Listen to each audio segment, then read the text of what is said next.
There we go. So we're getting this started, and Ruth, you just take off your concept. We're ready. Okie dokie. All right. I think get myself oriented here. Let's see.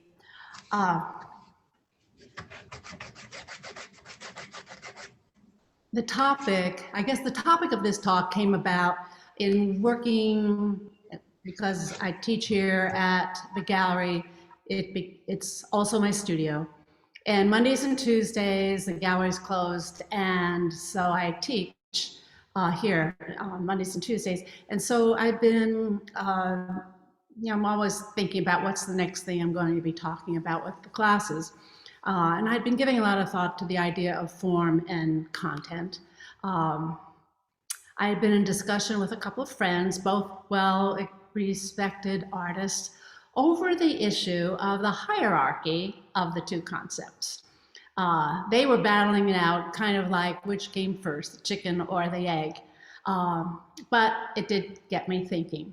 So one of my artist friends said that form must be considered first. You must know what the form is so that the content can be imposed on the form or structure. And that informs the artist's content.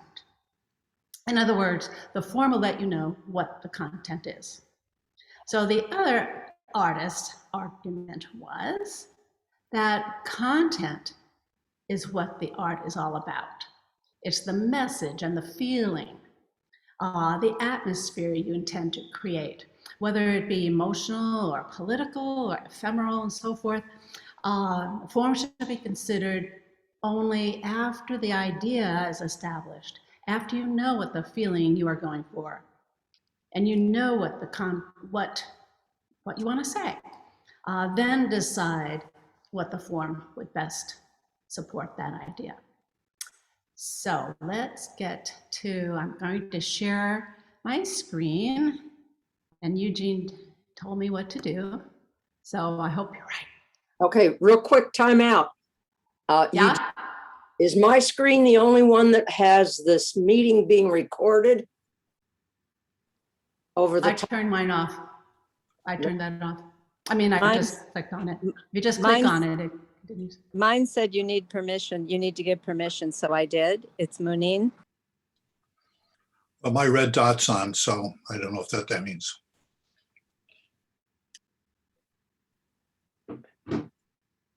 Well, Everybody. I had was that over the whole screen, it says this meeting is being recorded. And it was Joyce, you just click got it. Click on that little box that says got it, and then it should go away. got it. Excuse me, I don't see a box that says got it. You need some way of saying that you accept. Maybe it's because they want to know that you know it's being recorded and you're okay with it. But I'm not the one recording it. Why is it showing up over the top of my screen?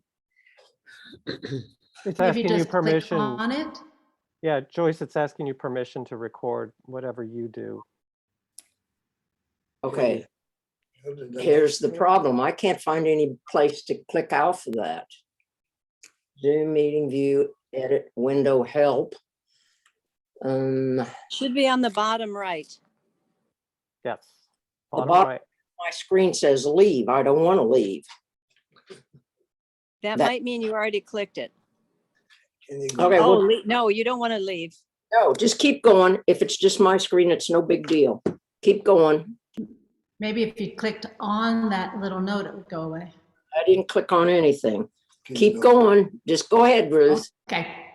All right. So here we are, juggling form and content for the contemporary painter. So that's the title. Joyce I got approved of that. So here we are. Let me see. I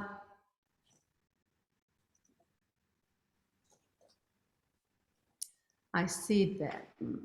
I just give me one moment here. I want to get our photos out of the way so I can see my own screen, which isn't going away. But let's try this. Okay. Okay, so let's look at the idea of form. I figured the artist, if the artist is very into materials and structure, can't stay away from the hardware store or the art store,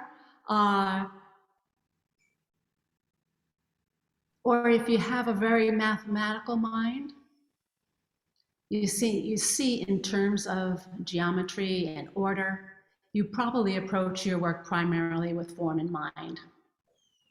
And this is UC Channel Islands art professor Luke Matchis, who happens to be my son-in-law. And this is when he had a show at Contemporary Arts Museum here. He has developed a body of work that seeks to generate a dialogue between art and science, which has the look of a natural history museum crossed with Home Depot. That's why I bring up the idea of the hardware store, because many artists do. They find it there. Are you a researcher? I read an essay about John Mendelssohn's new show earlier in the year at the David Richard Gallery in New York. John Yu wrote about it, and here are some of the remarks. This particular piece, you can see, is multifaceted, and it's called Pulse. It's from 2019. It's acrylic and colored sand on styrene. John Mendelssohn brings to the small group of abstract artists for whom art and research are inseparable. This work is called Pulse. Mendelssohn, whose explorations of color has led him into the territory all of his own. He has worked with a range of materials, including acrylic paint, oil stick, colored sand, pumice, rubber combs, bubble wrap, and styrene, and a bunch of other stuff. This is a series called Tenebrae. And so this is the first one of about 10 I'm going to show you. And I'll show you about two of his series. I have to show you the whole series so you get the idea. Mendelssohn pursues a synergy between color and light while working within self-imposed limits. He dictates to himself what he's going to be doing. So this is Tenebrae 1, and this series is from 2014. The Tenebrae paintings, he defines slanting, waving lines with thin bands made of different colors that stretch from the painting's top edge to the bottom. So you'll see this progression. This is number 1. Number 2.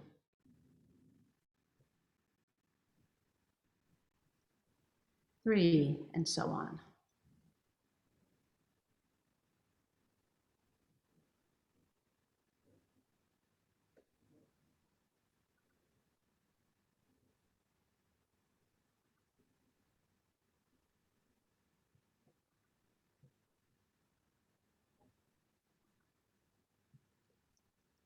So that's that series. And he always works in series. So you can see how this series went. His work with light is where he's going. In this series, it's a color wheel series. This is 2020. He fills the canvas with overlapping circles. So this is this body of work.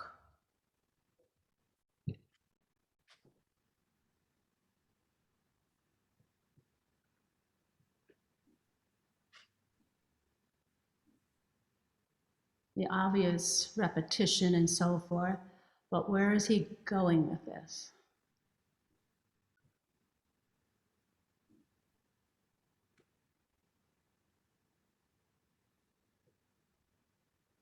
Okay, so this is, to me, an example of pure form, wouldn't you say?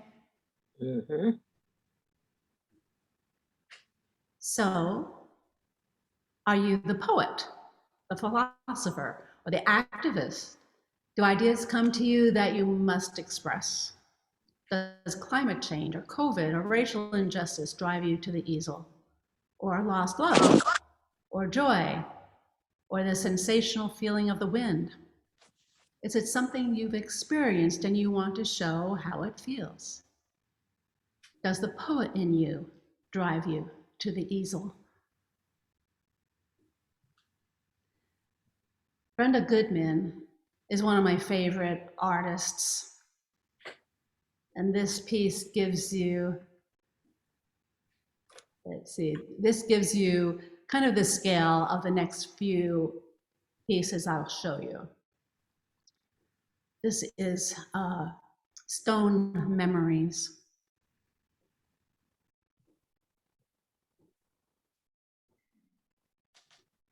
This is one of my favorites. It's called Not a Leg to Stand On. And it's 72 by 80, oil on wood panel. I'll read from an interview with painter Brenda Goodman by Lisa Pressman. In a visit to the artist's studio, Goodman remarked, "If my paintings didn't tap into that mysterious place of a deep knowing, I would feel less successful as an artist, because then they would just speak to me and not those who view them."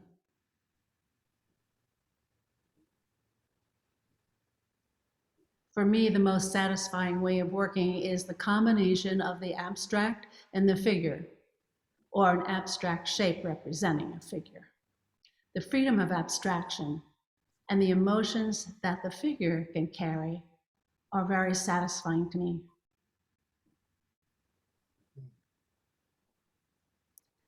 This one's called Shake It Off. And it's 42 by 60, oil on wood again.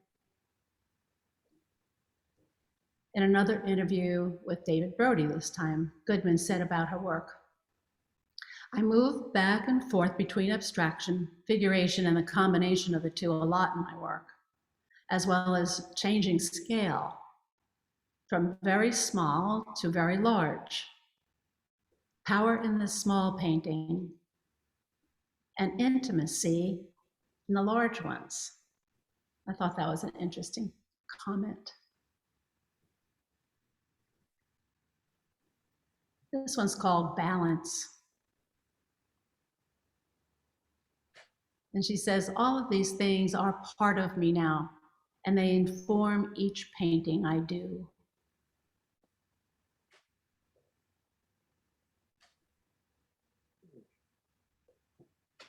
This is one of my favorites. It's called Wit's End. It's 35 by 50, oil on wood. She says, "I try to stay with the intensity and the emotion, the feeling, without making it ironic. Every square inch has to mean something. There's no corner of the painting that doesn't have the same amount of conviction and integrity as another part. Every square inch should be important and full." So that gives you some ideas where she's coming from.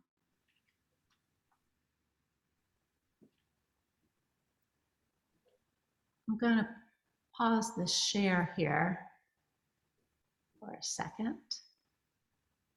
Am I back on the screen? Mhm. Let's see what I've got. Okay.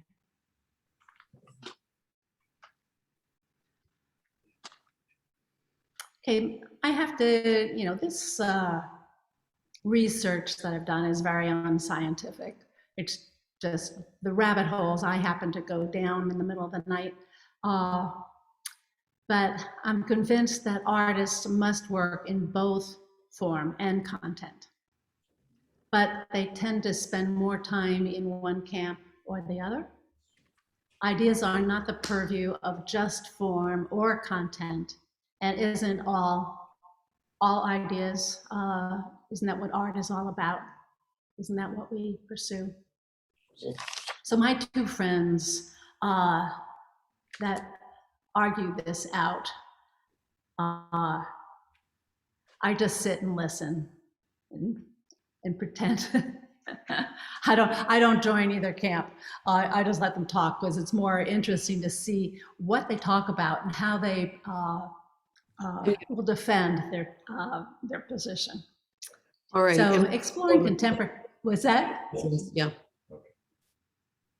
Did you say what, Joyce? I didn't say anything. Oh, okay. Anybody wants to stop and ask me a question along the way, please do. Okay, so exploring contemporary artists actively working today. While this adventure has taken me, like I said, really, well, I'm looking for content for my classes. I'll spend hours going down rabbit holes and looking at public art and installations and sculpture. I don't know if any of you saw Alexis Silk in San Diego Rave, creating figurative work out of hot and molten glass. They're glass, these huge glass figures that are just incredible. But she works in glass. But I thought for this talk, assuming that most of you are concerned with more accessible modes of working, not the way far out there, which is plentiful and believe me, definitely easily found. But for our purposes, I'll stick to the user-friendly methods of painting, though again, keep an open mind for the possibilities. How far are you willing to push your own vision? I've been seeing how artists fit along this form and content continuum, and I have a few more to show you. You decide where they fit. Keep in mind that this is only a tiny sampling of the infinite ideas that are out there, and we only have an hour, so we'll see. I'm going to go back to our slides. Who listens to NPR on Sundays, Sunday nights from the top? They're young musicians. They're these teenagers that are really wonderful. They're just fabulous. Anyway, and they record them and they're on from 6 to 7 Sunday nights. And being a musician, I love listening to them. Well, one session, Christopher Eschenbach was the moderator and talking with these kids. And this is the quote that you see up here, is technique must always be in the service of saying something. Now, he was talking about the young piano players who can play anything technically fabulous. They just run all over the piano. He teaches piano. So he's worked with them with the idea that all that technique must still be saying something. So I've been using that in my own classes and talking about art, that the technique, we need to develop both. We develop our technique and then we want to say something with it. And I think that we go back and forth as artists. We practice our technique and then we apply it to the work that we're doing. And my philosophy is to practice the technique separately so that it comes naturally when we go to use it, right?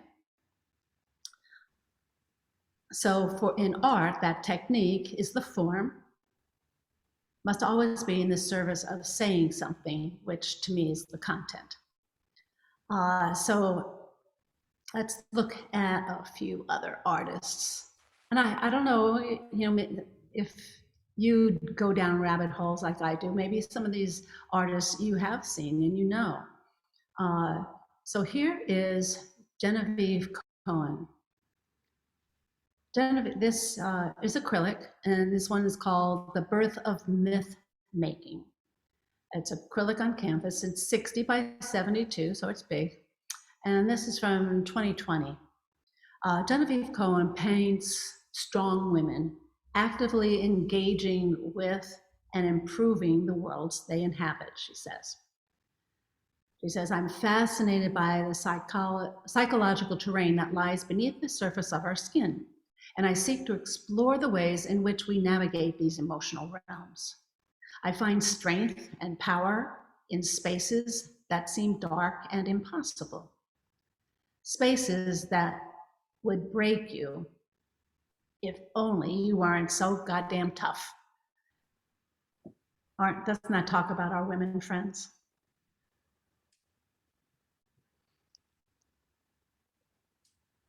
This is what we carry. She says, the imagery of my paintings walk a line between the real world and a world shaped by our emotional perceptions. These worlds oscillate between a bold, immediate foreground and an expansive, ambiguous scenery. Don't you love the colors?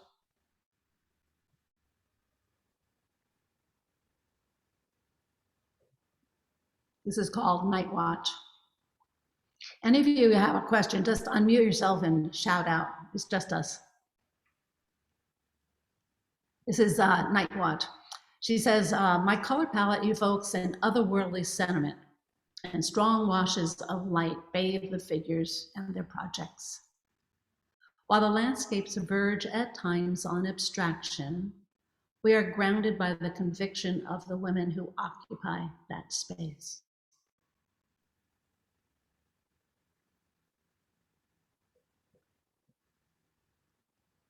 This one is up and over and under and ad infinitum. Infinitum. She continues, my painting process mirrors the rhythm of my life, sometimes loose and chaotic, sometimes reactive and intensely focused. Life and painting are complex, requiring both pushing and pulling, building and taking away, acting quickly without clarity, and then slowly realizing the best path forward. I think I relate to that.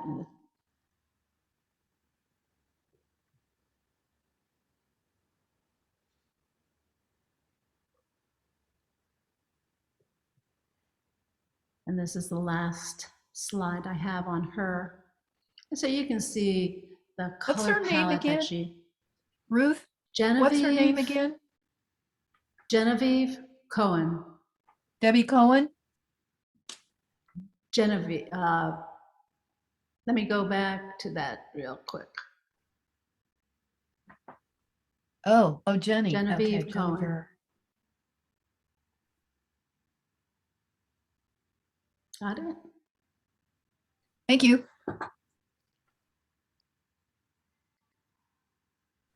Would you say Genevieve is more interested in form or content? I think it's a combination. Sure, I think so. I agree with you. Yeah.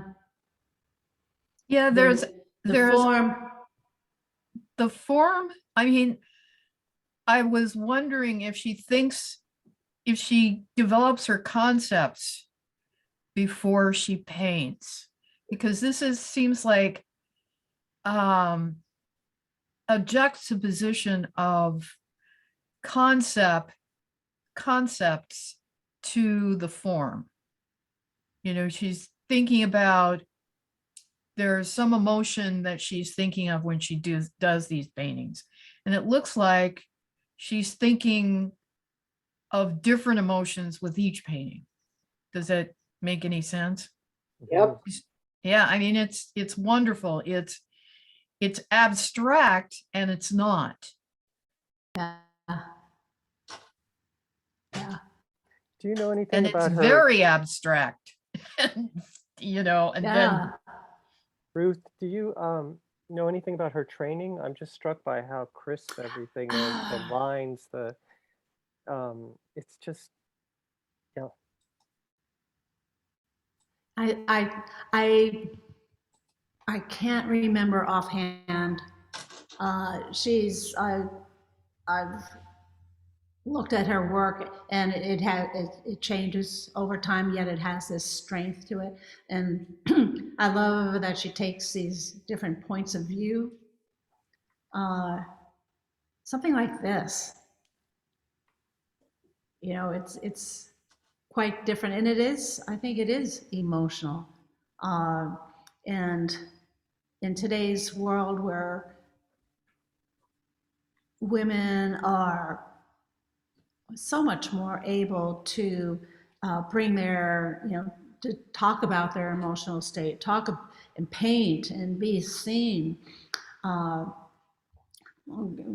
We have so much more access to each other and to ways that we express ourselves, I think. Okay, I'm glad, guys. I hope. Genevieve Cohn is a native Vermonter, painter and educator. She received her MFA in painting from Indiana University and her BA in art and culture.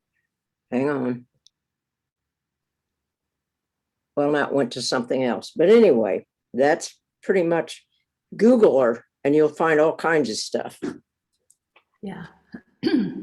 Yeah, she's a prolific painter. And these are all, these are all quite large. I love this piece. This is Yeah. beautiful. Yeah. Amazing. I think looking at her work is what got me. I ordered all kinds of Nova fluorescent paints and have been using them in my paintings ever since. Not quite so vividly as this. I haven't been that brave, I guess. I need to rethink that looking at these. I'll go on to the next artist. Has anyone heard of Dietrich Brackens?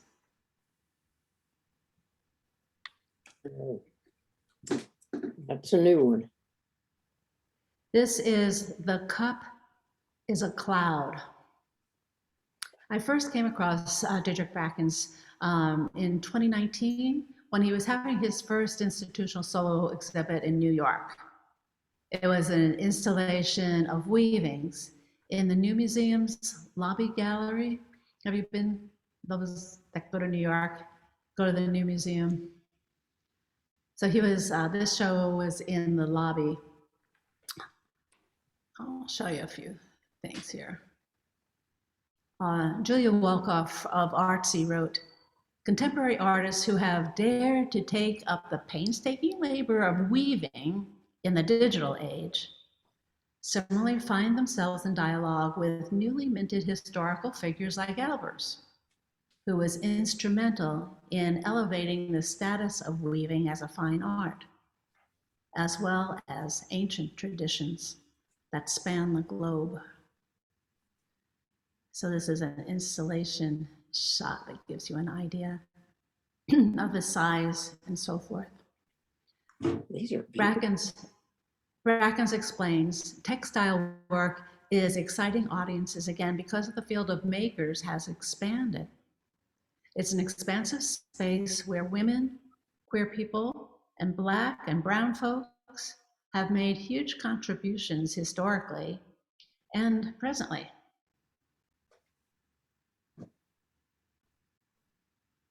Wow, that's nice. Mhm. Brackens creates cosmographic abstractions and figurative narratives that lyrically merge lived experience, commemoration, and allegory. Is that woven?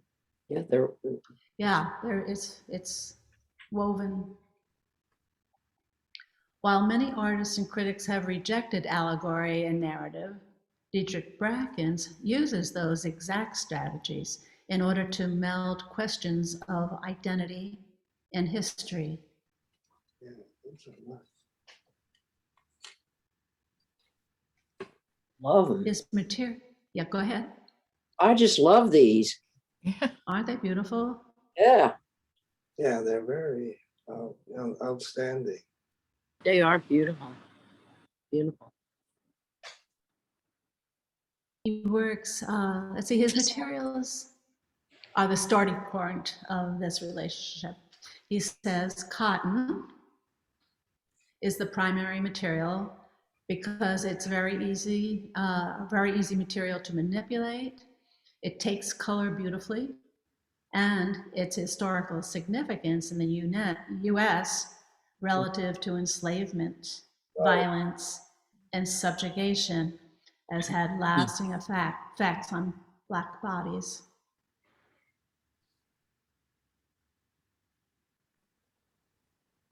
He says, I think of the process of hand weaving cotton as a small way to pay tribute to those who came before me and worked with the material under very different circumstances.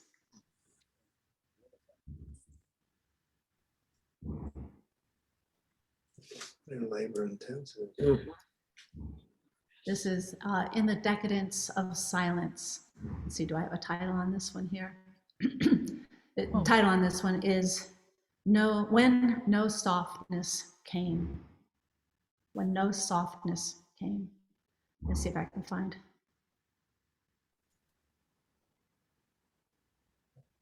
In the Decadence of Silence. Do I have this one twice? Let's see.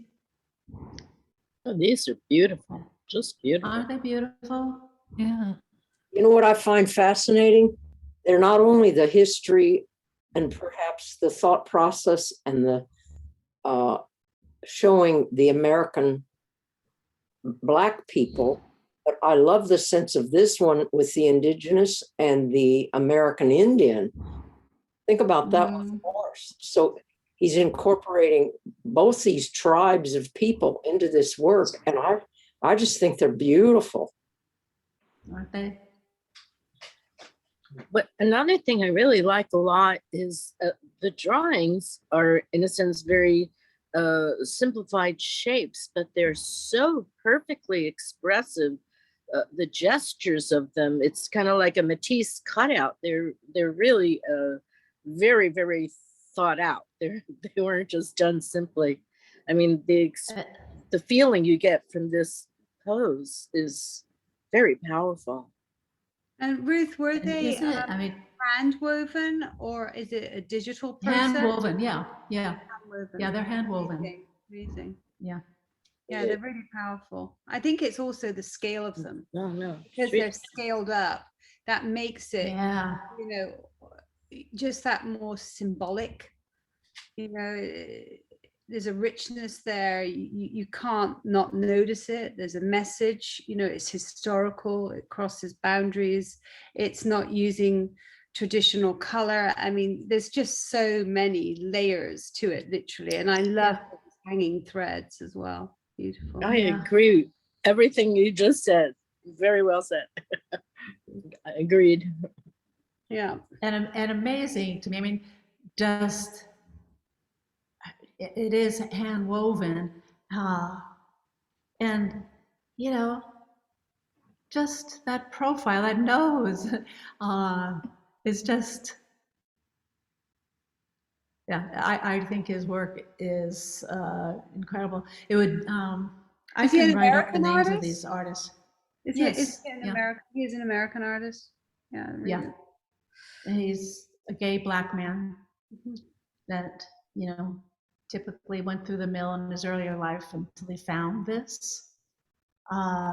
This is a huge loom. I mean, to be producing on this scale, the physicality of making something like this, you know? Yeah. I mean, I'll your go back whole through body these, would yeah. be involved. It would be quite amazing. I mean, the emotion is there, the dog's barking at the Black man, but can you imagine just putting this information down physically with that loom? Very powerful. And conceiving of it. Yeah, very powerful. I wonder if there's any YouTube film of him actually working. I wouldn't be surprised. Yeah, I'll do a search. I'd love to watch him. Yeah. I think more and more watching artists create, you know, we can do that. It's an amazing time. There's so many ways of, you know, TikTok, for Instagram, you know, all the short stories, so many ways for artists to just not share their work, but their process. Yeah. Where'd you say his studio was? I'm not sure where I want to say my recollections, it's the East Coast, but I can't remember if he's actually working in New York at this time or somewhere else, the Carolinas or something. I don't have, I have a whole paper on him. Yeah. But Initially, I'll send you initially the it looked names. like a lot of the African work that I'd seen previously. Uh-huh. With Well, the he's black, fabric if and that, stuff. you know, that history goes with him. You know, a number of years, this is Michael. A number of years ago, I lived in Lesotho in Southern Africa, and I worked with an artist, a Xhosa gentleman who did weaving like this, mostly out of mohair. Yeah, large. Oh, that would be interesting. I think I still have one of his pieces. Yeah. It was actually, it's kind of an interesting story too, because that kind of weaving, I think, was imported originally from Europe and then adapted locally, but I wouldn't swear to that. But I believe that's how it worked. And it became And kind it of talks about integrated into about this, you know, weaving being a fine art that's ancient traditions that span the globe, which makes sense. I mean, we didn't all have commercial nylon for clothing. It was all woven anciently. I like I just Googled him and Yeah. worked in a neighborhood in Los Angeles. Los Angeles, Right. okay. And has had recently, might be up right now, a show at the Hammer. Oh, wow. And he's from Texas originally, but received his MFA in textile from the California College of the Arts. There we go, Cal Arts. There we go. Great. And I've got here a statement. Brackens creates cosmographic abstractions and figurative narratives that lyrically merge lived experience, commemoration, and allegory. That's I think that just about sums it up, doesn't it? Yeah, that's what I have here too. Yeah. Amazing. Yeah, I'm so glad you brought him to our attention, Ruth. He's a fantastic. I'm glad that I'm glad that you like it. When I first saw his work, and I saw some of his work before he had this museum show in New York. But when I saw the museum show, I mean, at that point, then his work had just, well, you can see it. And if he's at the Hammer now, who wants to go? Well, Yeah, if it's there. Yeah, if it's still there. I haven't heard. That would be great. That's weird because, you know, I get all their printouts. I'm wondering if that's an older show. But I'm looking at photographs of him, and it looks like he recycles. He uses a lot of fabrics and found fabrics as well that he recycles the yarns from, which would give it a whole nother dimension, wouldn't it, if he's actually reusing things. I love that. I just want to say, I think right now in the time we're in, some of the best art going on is from Black artists that we're really hearing their stories now, just as it was for women a while ago, you know, their stories. And there are some really amazing Black artists going on, you know, working now. They're just incredible. The woman who does the silhouettes, and there's several. One with quilts. You know, Deborah Roberts. You know, I'm having trouble remembering their names, but I remember their work, so I'm not sure. Yeah. I also love the guy, something Shitze.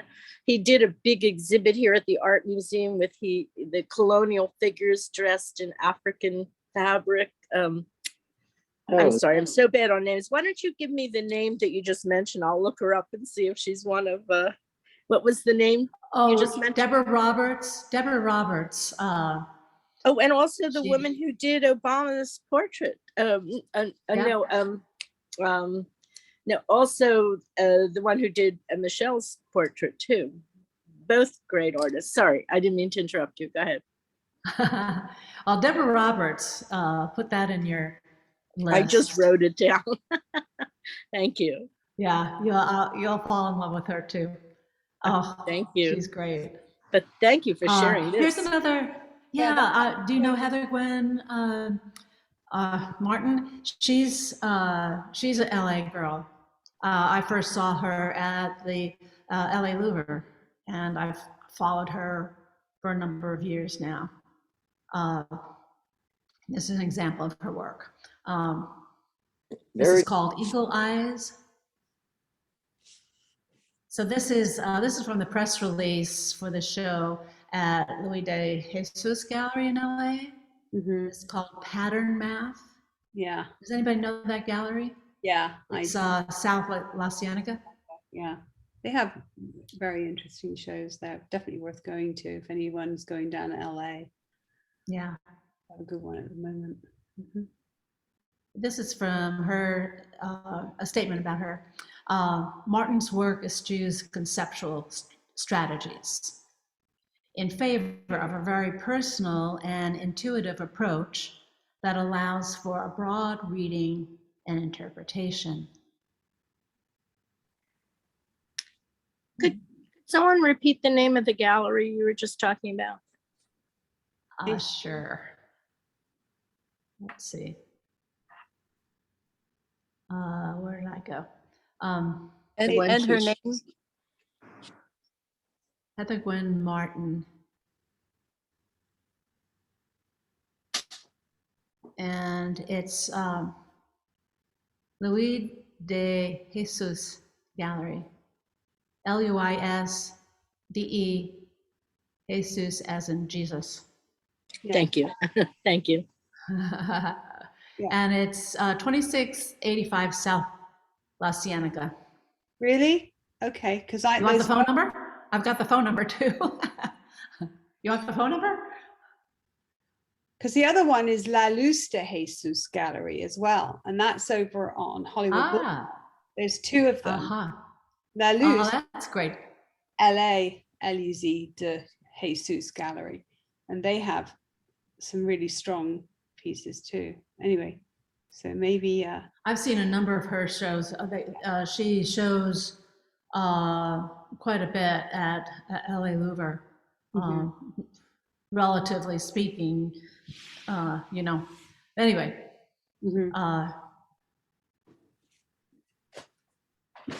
This is cute. There's a whole building that is painted by her. I didn't put the slide in here.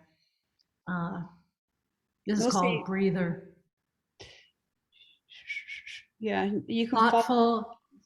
Go ahead. I was saying a great way to see her work is on Instagram. If everybody's on Instagram. Sure.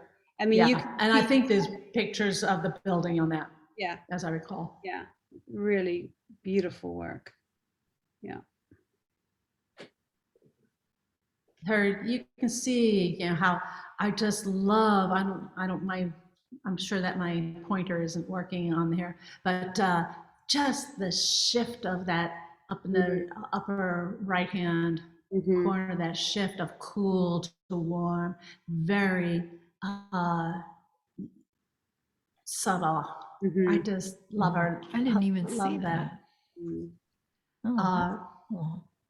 Yeah. She combines a near scientific sense of control over a number of formal and organic elements that direct the viewer into multiple paths of experience. Her paintings can be seen to function as experimental fields, dynamic spatial environments where energies and forces from the real world and the otherly, imagined, are brought into play, imposing upon and affecting one another. That's from a statement. I love her color sense. Yeah, me too. It's like those Nova colors.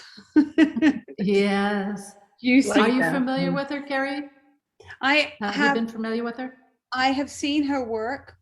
I'm not super Mhm. familiar. I have not been over. I didn't go to her LA Louvre show, but yeah, she's on the radar. She's one that I Yeah. follow. Yeah. What are these sizes, Ruth Ellen? This one is 20 by 21 and a half. It's called Morning Glory. Yeah, those This is beautiful. It's part of the statement that I read. It says, these forces are not necessarily measurable or quantifiable.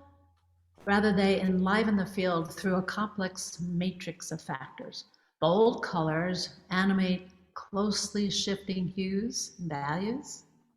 Mhm. Fluid, sinuous lines expand and contract in and out of luminescent shapes, bending space and creating precisely sculpted forms. I forget who wrote that. An art, it's from a review. But here's that, look those close colors. Mom, I'm on the phone. I'm on. Okay. So is she form or content? Where would she be on that continuum? This to me is more about form. Yeah, I agree in that, and her work is coming out of that exploration of form.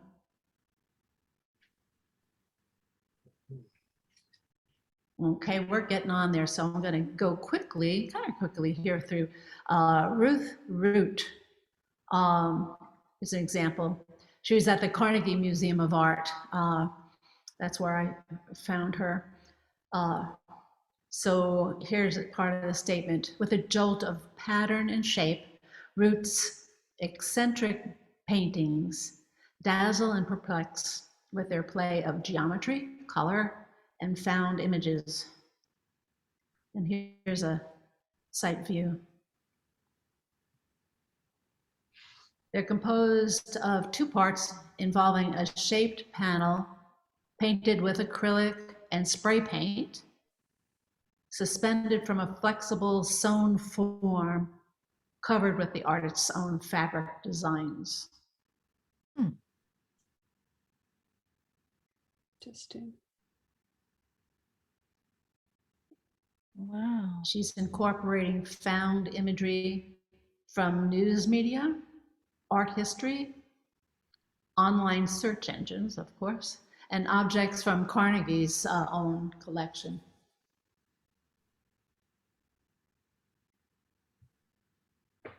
Mm.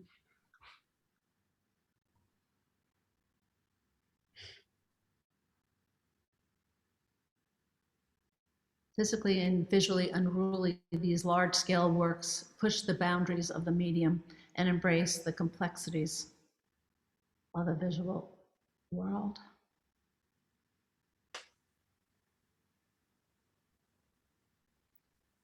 More form-related, wouldn't you say?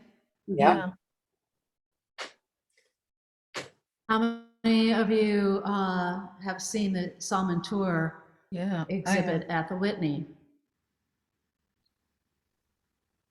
The name of the exhibit is How Will I Know? And it just, well, it was up from November of 2020 through April of 2021, of course, when we could not go to New York and see it. He grew up in Lahore, Pakistan. He came to the States for college. So this first slide I'm going to show you comments from an essay by Ambika Trazi. She was the curatorial assistant on the show at the Whitney. She says, on a wall in Salman Tour's studio hangs an unfinished painting that the artist made when he was feeling suddenly constricted in his practice.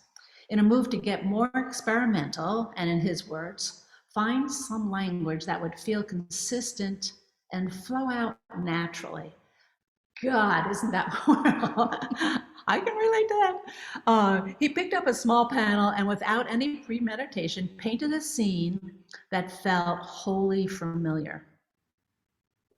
In it, two men one resembling Tour himself, stand across from a woman in a uniform, clearly an airport customs and border patrol agent.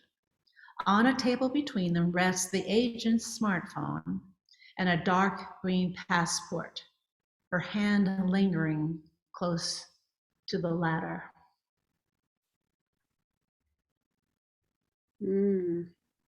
Powerful. This is called Bar Boy, Ah, in which characters dance and embrace in cramped New York apartments. This is, in general, this is what his work is about. They dance and embrace in cramped New York apartments or LGBTQ bars and safe places. Tour has referred to the shades of green he uses, which range from emerald to viridian, as glamorous, poisonous, intoxicating, and nocturnal. All of the above. I love this. oh, that's cool. This is called For Friends. Makes me think of Toulouse-Lautrec and his use of Yeah. green absinthe and, you know, night scenes, club scenes. Yeah, it's fabulous. So his education was very academic. So but he's these are continued small. to. Sorry, Hmm? Ruth. Are these very Yeah, go small? ahead. Small pieces. No, I think. No, I don't think they're very small. I'm I'm gonna have have to go back to my other slides where I took them from. I'm gonna have a I didn't migrate everything. They're not terribly small. They're fairly good size. beautiful. He continued the experiment he began with his unfinished painting of the two men by making 10 other paintings in the same vein, but featuring figures that were not him, but like him. Yeah. Manet. This is a bar on East 13th Street. He worked with great speed, holding the brush at arm's length and moving his elbow more than his wrist to create a sketch or illustration-like effect. The literal distance between artist and the surface of the board allowed Tour to establish space between himself and his subjects. Recalling his surprise at how readily these scenes came to him, Tour says, "I really did not think at all about whether the meaning in these paintings should be coherent to others. I just thought of making something very straightforward to me."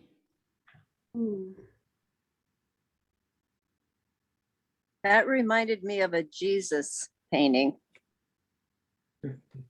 I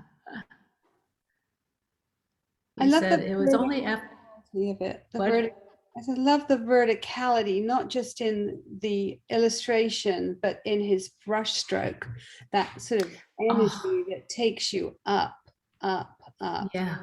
When you zoom in and you Yeah. look at it, you can just see how he's just taken that brush and it's physical. He's layered in all that painting, that layering. Beautiful. Yeah.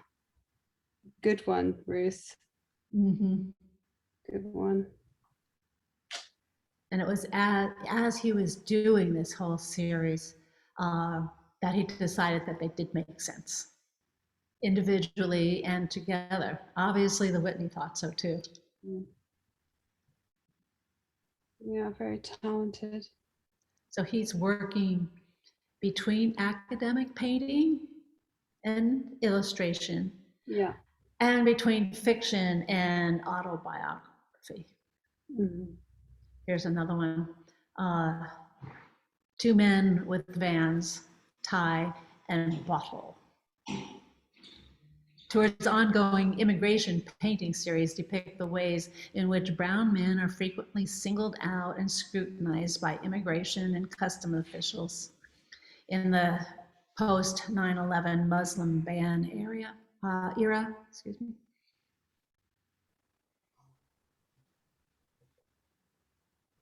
tours narrative paintings featured in the exhibition, How Will I Know, are auto-fictions. They are ruminations on identifications variously imposed on and adapted by queer South Asian men living in the diaspora. Making paintings loosely inspired by his own experience is a practical strategy. By thinking of a moment or a friend, his process becomes more meditative, which gives the resulting work a deeply empathetic effect. Now I got to this point, I realized that all the work I've showed so far is about color. So I'm throwing in one here that is totally different from Salmon Tour and the rest that I've shown you. Guillermo Munoz Vera, the name of the show that these are from are called Analogies and Dichotomies. And I believe he's South American, I think.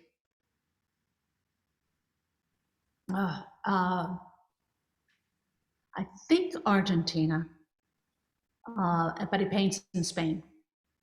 But this is from a show in the Forum Gallery in New York. This is from 2018. So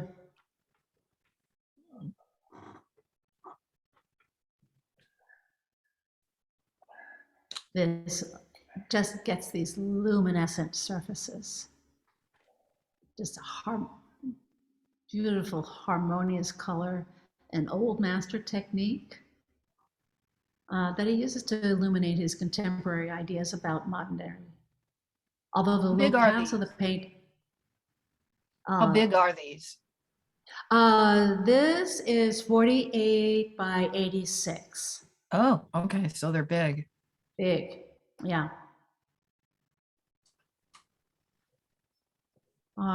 The article said, although the locales of the paintings are defined, the breadth of perspective thought makes them infinite and universal.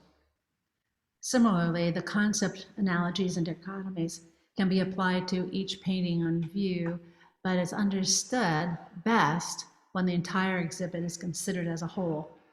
So I'm going to show you a few more here, and you'll get a better idea. By the way, he's from Chile. He's Chileno. Chile, okay. Close. Next to each other. Are you familiar with them, or did we just look that up? I just looked it up, but I have seen some of his work in the past. Uh-huh. I love this. I love his work in general, and I love the concepts that he paints. Amazing. I'm not familiar with it, but I just love this work. I mean, complete. Isn't this beautiful? Everything I do, but that's probably why it appeals. I love the Zara shopping bag, you know, it's great. Yeah. A moment in time. Yeah. No, it's terrific. This one. Oh. Storks at Trujillo. This one is 26 by 37 inches, so not quite so big. Isn't it beautiful?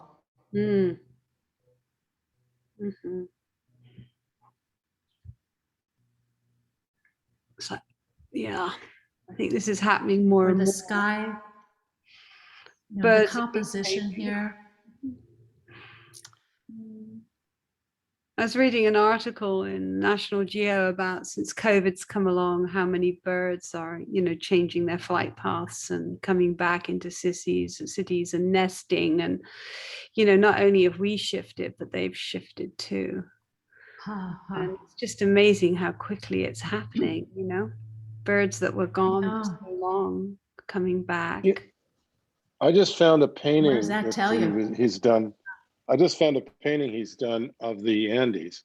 And I recall that there's a movie that a Chilean filmmaker did that included him. Oh, And Ah, I'm trying to think. There's the first movie this guy did that I saw is called The Pearl Button. If you look around, you could probably find it. It's quite interesting. It's very evocative and poetic. And the next film he did was about the heart of the Andes.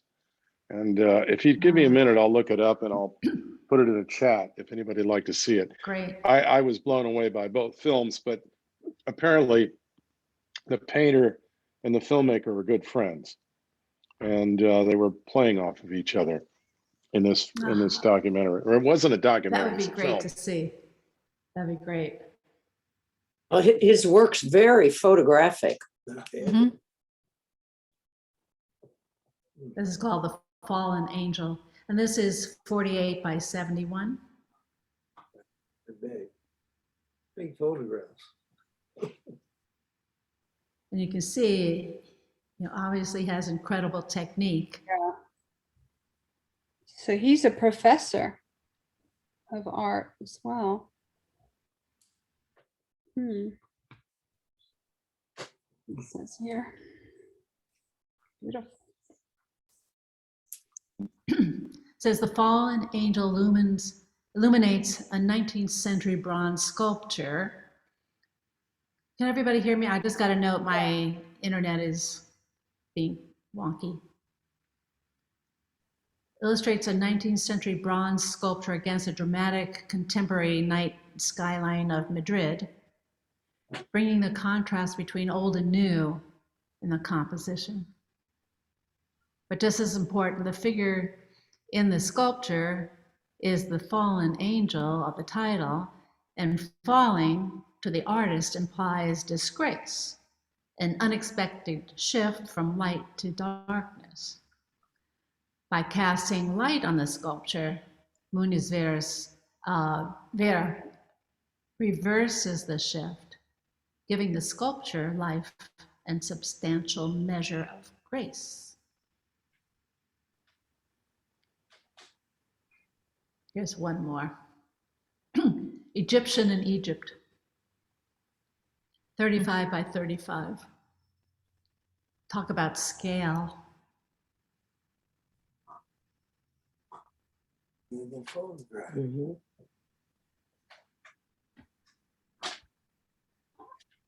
Well, that is the conclusion of the form and content presentation. I did put in a few slides of my own work in this wandering journey from form and content, if you are interested. Ruth, the only problem is we're 10 minutes overdue. Let's go. Okay, we are finished. Carrie and I invite you to come down to Gray Space Gallery over the weekend. The gallery is open from 12 to 8 tomorrow, but the reception is 5 to 8, right, Carrie? Yeah. We're still open at noon. Yeah, 5 So, to 8. and the same on Saturday, and Sunday is 12 to 4. Hey, Ruth Ellen, So come in. would you Yes. be to send your images to Joyce and she can send them to us in email? I'd love to see your images. All you have to do is the website. You guys Google Ruth's website. There's all kinds. Yeah, they're all on the website. Okay, Yeah. I will. Yeah. Okay, you guys. I was so Thank you. glad that you are interested enough to share and participate. Thank you so much. Thank you so much. Thank That you was so lovely. much, Ruth. Thank you. Hi. Thank you. Amazing. Thank you. Thank you. Thank very you.